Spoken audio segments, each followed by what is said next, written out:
La gente me da sus deseos y yo concedo los que sé que son buenos para rosas.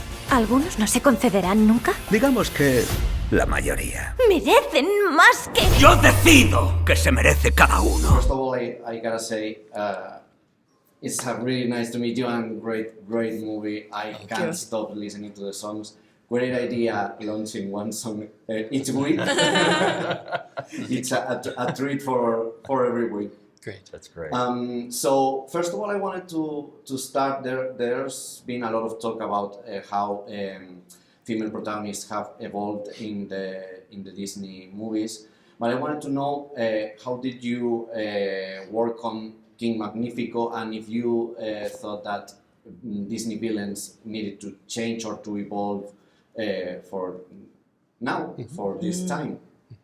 I mean, the desire came from us wanting to create another Disney villain, but a villain that you knew from very early on was the villain. A villain that you can, as we kept saying, as we were working on it, a villain that you love to hate. Yeah. Because we grew up on those villains. So, yeah, and then you can talk about sort of how... Yeah, and we want to put the modern twist to his character, right? So usually when you see a villain in the past, they come in fully formed, you already hate them. And this one we want to create someone who you see in evolution, the descent into villainy. So he show up initially charming and powerful, and then he got challenged and feel threatened, and then the villainous side unleashed. And it's been so much fun work on this character who's not only very evil, but very fun and charming. Very handsome. Very handsome. Very narcissistic. Yeah, very narcissistic. I was also curious about how did you work on the wishes themselves, the sort of rules that, if there were any rules, like the wishes that King Magnífico finds threatening, or maybe the wish you show wishes that at first seem impossible to fulfill. How did you work on that part of the story? I mean, the main thing with Magnífico was he grants wishes that are not a threat to his power. Yeah. So anything that he saw that might be a threat, he's going to hold off on that. He's not going to grant that. That was our rule from the beginning, and visually creating the wishes was amazing. I mean, we had lists that our everybody came up with of what some great wishes would be, and we wanted to do wishes that were emotional and really from the heart. So what you see, the wishes there, someone's deepest, most passionate wish that meant something. So we have those in there, and it's stunning when you see the wishes finally up there. To us, and those were again a challenge to do. We really didn't see the final wishes until sort of the last couple of months of production, because it took that long. Yeah, I assume it was a really difficult movie to make. I'm also curious about if it was difficult to balance the main story with the century celebration. If at some point maybe you found that one thing was maybe choking the other, or how did you work on that? I think from the beginning it was important that we tell an original story with original characters and song. That was fundamentally most important. And then organically, as we worked on the movie, some things naturally fell into place to include in the story. And then once that story was in place, if we could add, and we added many nods, that was important too, but never to take away from the movie we were telling. Yeah, and we invite many artists to participate in this. In a way, it's our way to express love and appreciation for these characters and stories that we grew up loving, and be able to put it in the film was so special. And for everyone. Yeah. There is one that is my favorite, but you have to stay till after the credits. I urge everyone to stay after the credits. There's one last nod to our legacy that, like you said, it's very emotional. Yeah. I stayed, and it fits really good to the movie. So this movie, the origin story was the wishes that the Disney characters made at some point in the history of the studio. Jennifer Lee said that When You Wish Upon a Star and Cinderella were a really important influence for her.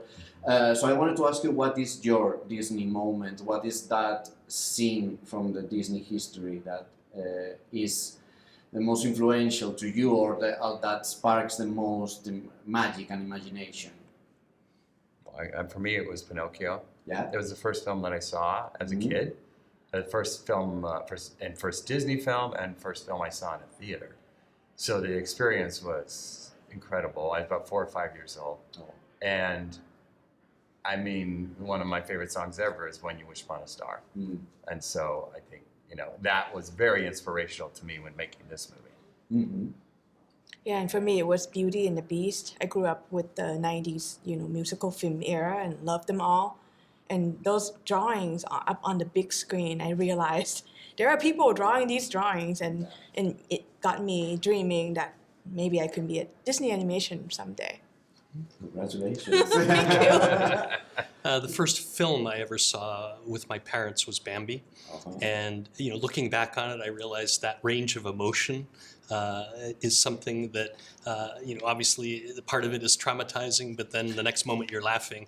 But that realization that you're in the safety of the theater with your parents, getting to experience that, it's something I look for in our movies, that kind of roller coaster of emotions that make you feel like you've seen a big movie. Yeah, for sure. I'm Beauty and the Beast.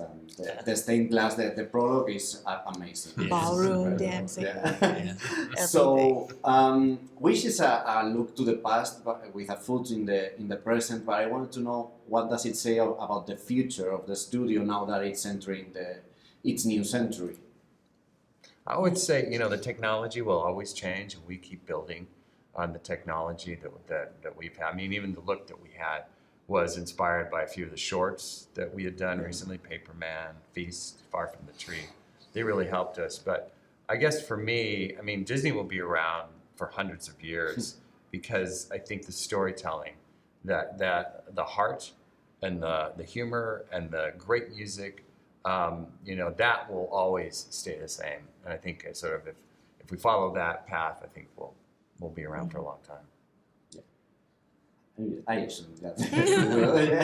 How do you think Wish fits in the scope of nowadays animation, where all the studios are pushing for new styles, new ways to tell stories, not only on the technology but also in the script and the narrative? How do you feel Wish can stand in this time? Well, I think what I'm excited about this film is that we create a new original fairy tale, right? In the past, we're always relying on the existing story, and there's a new innovative energy in the new fairy tale and also the new technology that I think if Walt were to be alive today, he would have done the same. He's known for his innovative spirit, and we're honoring that. I think the look of the movie is, what I love is it's driven by the story itself. It's driven, artistically. We can do anything now with technology, so it really puts it in the hands of the artists to decide how do they want to express themselves on screen. Since you're a very collaborative studio and you help the other teams making their movies, and I'm sure they are really, really with a lot of work. How are the next movies, Zootopia 2, Frozen 3, taking shape? What can we expect? And I assume you can't tell me anything, but a vibe. I mean, some of them are in the very early stages. Others we've seen a screening of. I love the process we have at Disney Animation. All I can say is that there's some exciting work being done, and we look forward to seeing how those films develop. Yeah, I am looking forward to those two particularly. A lot. Wish, I assume you are really overwhelmed with everything and the hard work. It's been a long time, but have you fantasized about what could go after it? Maybe not only a sequel, but I don't know. Star is like it could be the next Disney mascot perfectly, like Tinkerbell. I love the character, and I don't know if you've thought about maybe we could go to this path or.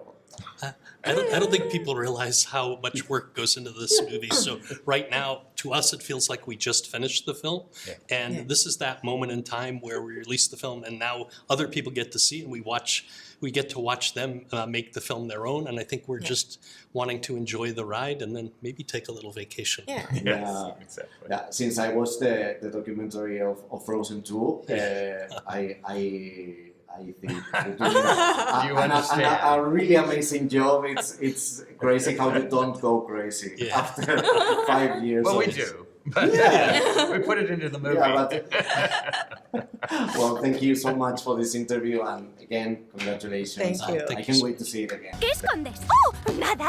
Y a nadie. ¿Qué está pasando? Muy bien, señoras. Vuestras alas no pueden volar, pero vuestras voces sí.